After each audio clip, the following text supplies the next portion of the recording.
First அந்த பானிபூரி மிக்ஸை எடுத்துக்கலாம். அதுக்கப்புறமா ஒரு கடாயை வச்சுட்டு அந்த கடாயில் எண்ணெய் ஊற்றிக்கலாம். எண்ணெய் ஊற்றி அது சூடாகட்டும்.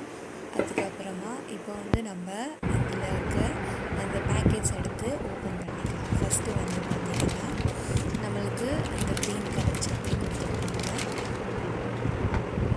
அதுக்கப்புறம் பார்த்திங்கன்னா நம்மளுக்கு அந்த ஸ்பைசி மசாலா, அதுக்கப்புறமா ஸ்வீட் சட்னி. ஃபஸ்ட்டு நம்ம இந்த க்ரீன் சட்னி எடுத்து கட் பண்ணி ஒரு பாத்திரத்தில் விட்டுடலாம்.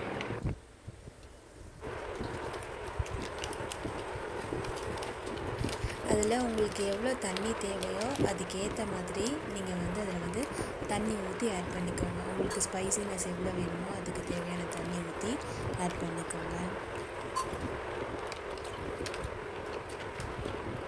அதுக்கப்புறமா பார்த்திங்கன்னா நெக்ஸ்ட்டு நம்ம பூரி போட்டுடலாம். அந்த பூரியோட பேக்கெட் இது தான். ஸோ பூரியை ஒன் பை ஒன்னாக போட்டு அதை பொரித்து எடுத்துக்கலாம்.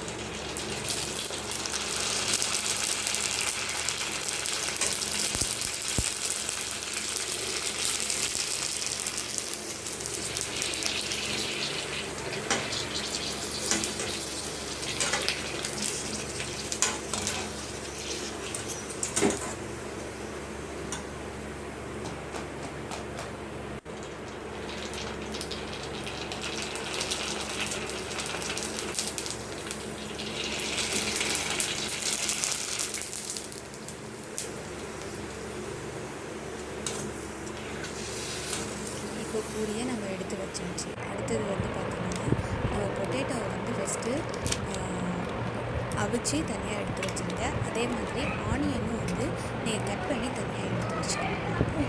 ஸோ இப்போ நான் அவிச்சு வச்சுருந்த பொட்டேட்டோவை ஸ்மாஷ் பண்ணிவிட்டு அதில் இந்த மசாலா ஆட்